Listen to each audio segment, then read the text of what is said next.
Salut la communauté foot, salut la communauté Barça, j'espère que vous allez bien. Bienvenue dans ce nouveau débrief, rencontre entre Mallorca et le Barcelone qui vient de se terminer par un score de 3-0 en faveur du Barcelone, bien évidemment.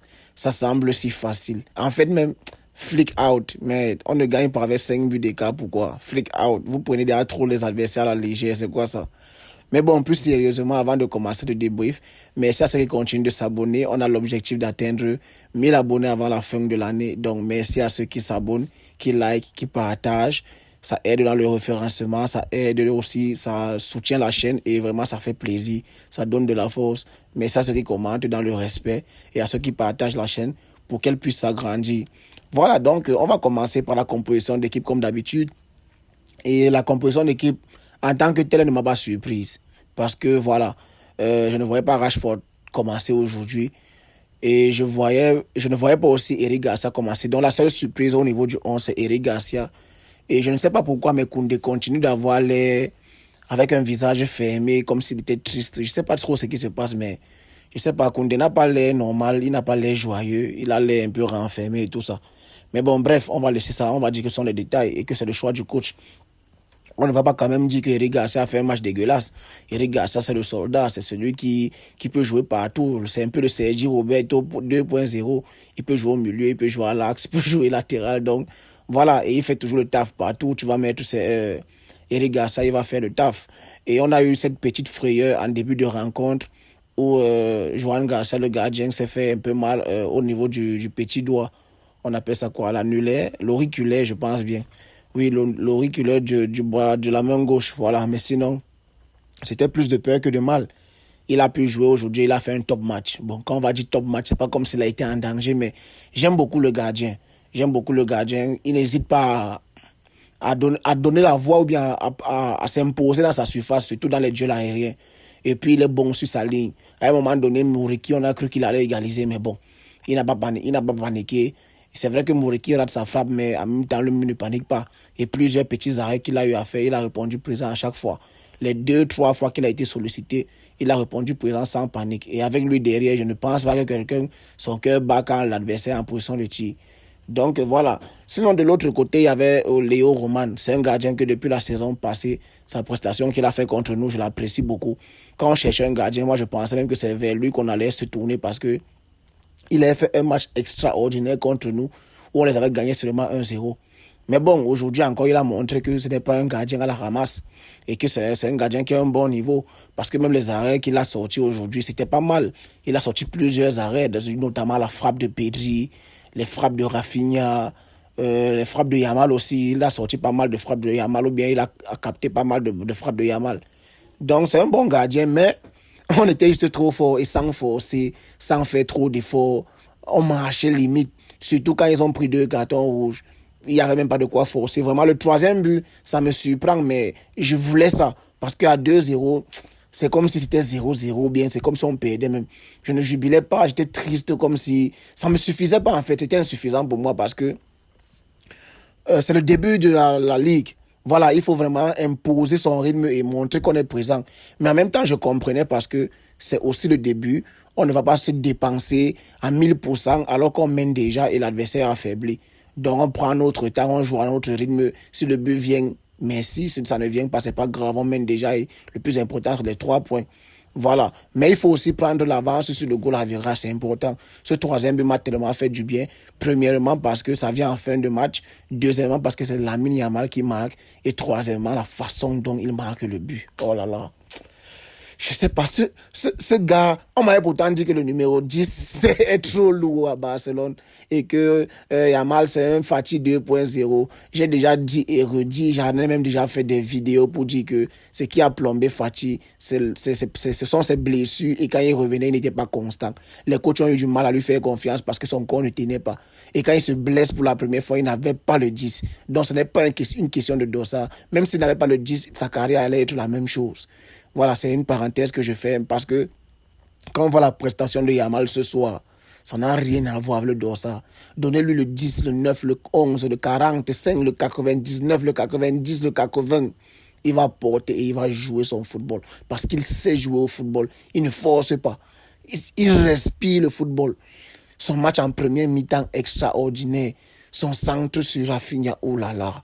Ça, c'est la toute première spéciale de Yamal qui nous a sorti ce soir. Les centres en clochette, comme ça, là, comme il faisait à l'Euro 2024. Les centres en cloche, les centres en cloche.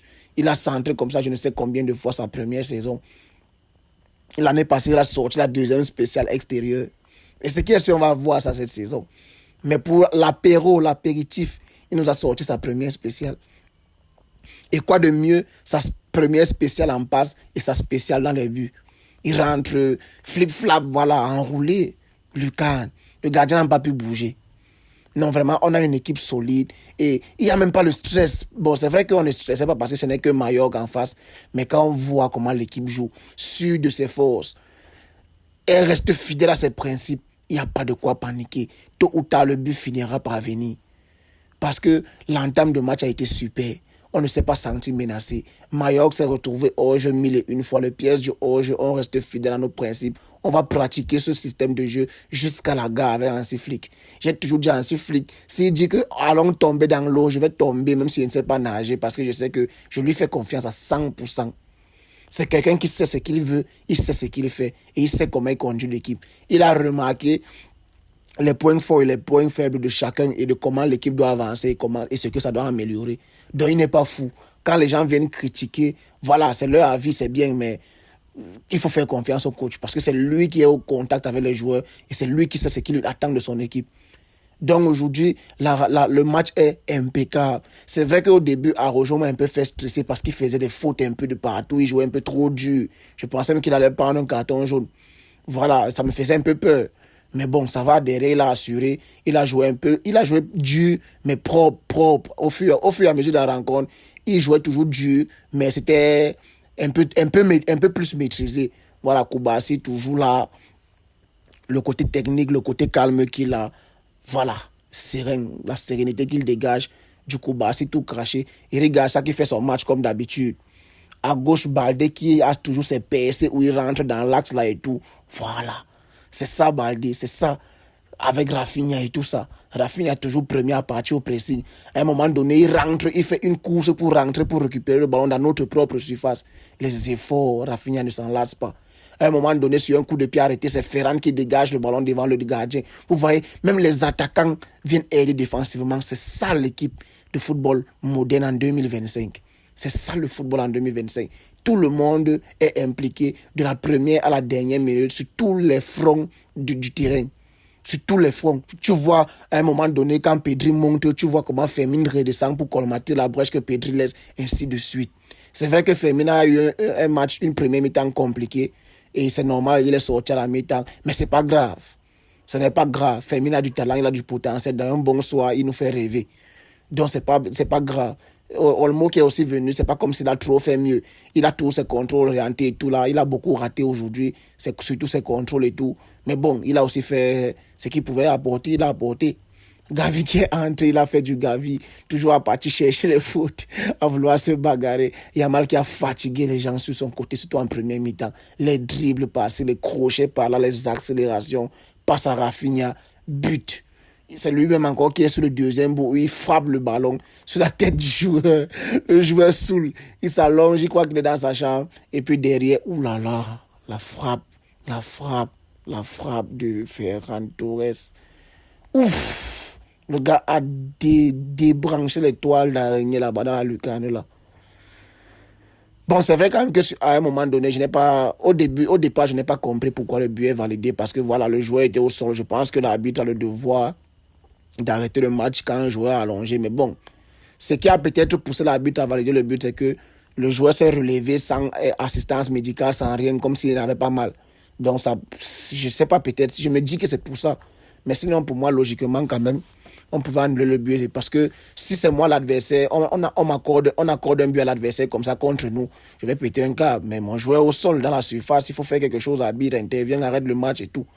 Mais bon, c'est le football, c'est comme ça. Ils ont essayé de simuler. Les supporters ont essayé de mettre la pression sur l'arbitre parce qu'ils avaient déjà 2 cartons et tout. Voilà, c'est logique. L'autre a pris 2 cartons jaunes. Je crois qu'il a pris son deuxième carton sur Yamal. Un tacle non maîtrisé. C'est normal. L'autre vient faire le Undertaker sur la tête du gardien. Même en MMA, je ne pense pas qu'il y a ce genre de prise. Mais c'est quoi ça dans un terrain de football? Mais ses égos sont en prison. Mais ça c'est attentat. Mais ses égos sont en prison. Qu'est-ce qu'il fait dans un terrain de football? Qu'est-ce que tes crampons viennent chercher au niveau de l'oreille du gardien? Ça alors. Oh là là. Il a failli nous enlever, nous arracher l'oreille de notre gardien. C'est pas possible. Mais bon, voilà, on a fait notre match. La rentrée de Rashford n'a pas été bonne du tout. Il a beaucoup raté les choses. Je sais même pas ce qui se passe. Les contrôles, le ballon passe à travers. Il essaie de dribbler, il laisse le ballon derrière. Un peu sur la continuité du raté qu'il a fait la dernière fois. Mais bon, c'est le début de saison. On va pas s'affoler. On ne va pas critiquer. Voilà, les joueurs essaient encore de prendre les marques. Premier match de compétition. Voilà, petit à petit, tout le monde va être au niveau. Mais sinon, ce qu'on a vu jusqu'ici, certes, ce n'est que Mallorca en face. En plus, il était handicapé avec 2 cartons rouges. Mais ça fait partie du jeu. Et nous, sans forcer, on a su mettre les points à l'abri, marquer les buts, les beaux buts surtout. Voilà, Rafinha, Ferran, Yamal derrière et tout. Le milieu de terrain, Pedri, qu'est-ce qu'il nous fait du bien, Pedri?